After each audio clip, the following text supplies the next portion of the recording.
ભાગવતનું મહાત્મ્ય સનત કુમારોનું ભાગવત સપ્તાહ. આગળ સનત કુમારો કહે છે, તમે હરિદ્વાર પાસે આનંદ નામનો ગંગાજીનો તટ છે, ત્યાં જ્ઞાન યજ્ઞ રાખો. ત્યાં ભક્તિને કહો કે તે પણ પોતાના વૃદ્ધ અને નિર્બળ પુત્રો જ્ઞાન અને વૈરાગ્યને લઈને આવે. નારદજી સાથે સનત કુમારો ભાગવત કથા કહેવા ગંગા કિનારે આવે છે. શુદ્ધ ભૂમિમાં સાત્વિક ભાવ જાગે છે. ભૂમિની અસર સૂક્ષ્મ રીતે મન ઉપર થાય છે. ગંગા જ્ઞાન ભૂમિ છે. દેવોને અને ઋષિમુનિઓને આમંત્રણ આપવામાં આવે છે. ઘણા દેવો અને ઋષિમુનિઓ ત્યાં આવ્યા છે. કેટલાક આળસમાં બેસી રહ્યા છે, તો કેટલાક ભાગવત મેં વાંચી નાખેલ છે, મને બધી ખબર છે એવા અભિમાની આવ્યા નહીં. આમાંના એકને ઘેર ભૃગુ ઋષિ જાય છે અને તેમને પ્રેરણા કરે છે. કથામાં આવવા આગ્રહ કરે છે. સત્કર્મમાં બીજાને પ્રેરણા આપે તેને પણ પુણ્ય મળે છે. સનત કુમારો વક્તાઓ તરીકે આસન ઉપર બેઠા છે. દેવો ઋષિમુનિઓ કથામાં શ્રોતાઓ તરીકે આવ્યા છે. નારદજી પણ શ્રોતા થઈને બેઠા છે. કથાનો આરંભ શ્રી ગોવર્ધનનાથ કી જય સાથે થાય છે. કથામાં તમે ભગવાનની જય બોલશો તો લાભ થશે. બધી પ્રવૃત્તિ છોડીને મનુષ્ય ધ્યાનમાં બેસે છે ત્યારે માયા વિઘ્ન નાખે છે. અનાદિકાળથી મનુષ્યનું માયા સાથે યુદ્ધ થતું આવ્યું છે. જીવ પરમાત્મા પાસે જાય છે તે માયાને ગમતું નથી. માયાનું એક સ્વરૂપ નથી. પરમાત્મા જેમ વ્યાપક છે તેમ માયા પણ વ્યાપક છે. જીવ અને પરમાત્માના મિલનમાં માયા વિઘ્ન નાખે છે. માયા જીવને સમજાવે છે કે સંસાર ઘણો સારો છે. તે જીવને સંસારમાં ફસાવી રાખે છે. માયાની જીત થાય છે અને મનુષ્યની હાર થાય છે. તમારી જીત થાય તેવી ઈચ્છા હોય તો પરમાત્માની જય બોલો. સનત કુમારો સાવધાન કરે છે. આ ભાગવતની કથા અતિ દિવ્ય અને સુમધુર છે. આ કથાને જે પ્રેમથી સાંભળશે તેના કાન દ્વારા પરમાત્મા હૃદયમાં આવશે. આંખ અને કાનને પવિત્ર રાખે તેના હૃદયમાં પરમાત્મા આવે છે. જો આંખ અને કાન બગડે તો ભક્તિમાં વિઘ્ન આવે. ખરાબ શબ્દો સાંભળ્યા પછી મન બગડે છે. ખરાબ ચિત્ર જોયા પછી મન બગડે છે. આથી વેદમાં કહ્યું છે, કોઈ ખરાબ શબ્દ કાને ન આવે, કોઈ ખરાબ ચિત્ર આંખને દેખાય નહીં તેવું કરવું જોઈએ. કથા શ્રવણથી શ્રી કૃષ્ણ કાનની અંદર આવે છે. પરમાત્માનો પ્રવેશ કાન અને આંખથી હૃદયમાં થાય છે. પરમાત્માના દર્શન કરતાં કરતાં તેમના નામનો જપ કરો. આંખ અને કાન પરમાત્માને હૃદયમાં દાખલ કરવાના દરવાજા છે, સાધન છે. ઘણા આંખથી પરમાત્માના સ્વરૂપને મનમાં ઉતારે છે. ઘણા કાનથી શ્રવણ કરી પરમાત્માને હૃદયમાં ઉતારે છે. આથી આંખ અને કાનને પવિત્ર રાખો. ત્યાં શ્રી કૃષ્ણને પધરાવો. દરેક સત્કર્મના આરંભમાં શાંતિપાઠ કરવામાં આવે છે. ઓમ ભદ્રમ કર્ણેભિ શૃણુયામ દેવાહ.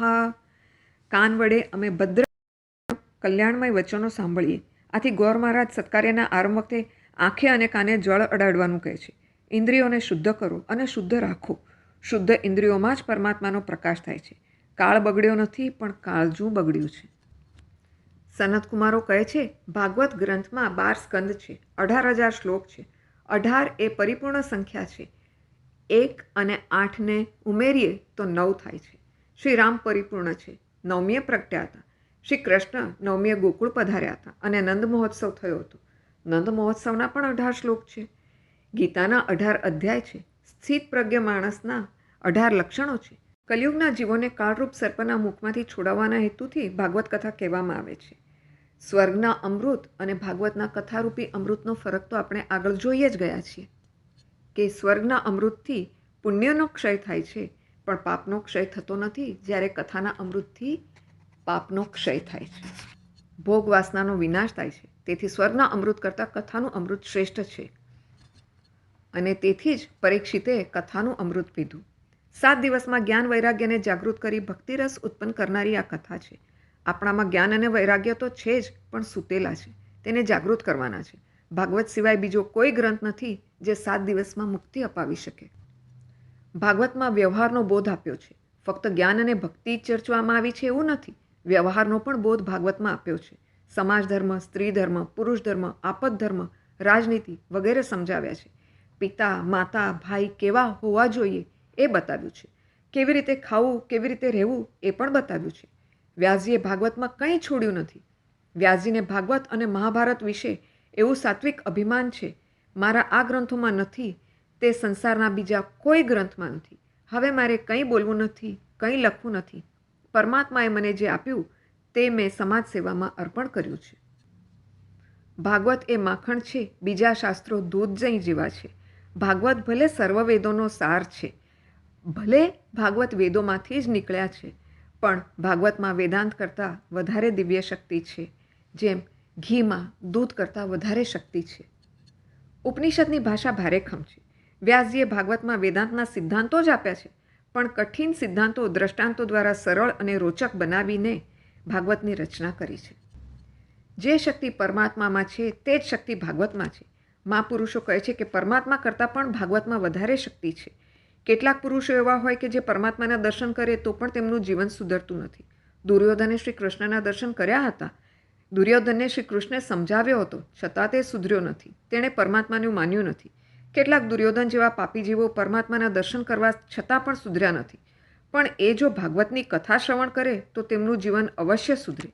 શ્રી કૃષ્ણ જ્યારે પ્રત્યક્ષ બિરાજતા હતા ત્યારે થોડા જીવો તેમની શરણમાં આવ્યા. તેમના જીવનનો તેમણે ઉદ્ધાર કર્યો. આજે પરમાત્મા પ્રત્યક્ષ બિરાજતા નથી, ત્યારે ભાગવત કથા, શ્રી કૃષ્ણ કથા દરેકના જીવનનું કલ્યાણ કરે છે. પરમાત્મા કરતાં ભાગવતની કથામાં વધુ શક્તિ છે. દુર્યોધન, રાવણ એના જેવા દુષ્ટો પણ કથા સાંભળે, પરમાત્માનો જપ કરે તો અવશ્ય સુધરે. ગમે તેવો પાપી પણ કથા સાંભળે તો તેનું પાપ બળી જાય છે. પણ કથા સાંભળ્યા પછી પાપ ન કરો. મનથી નિશ્ચય કરો કે મારો નવો જન્મ શરૂ થયો છે, હવે હું પાપ નહીં કરું. કથા સાંભળ્યા પછી જે પાપ છોડે છે તેને પરમાત્મા ક્ષમા આપે છે. એ આપણે આત્મદેવના ચરિત્રમાં જોઈએ.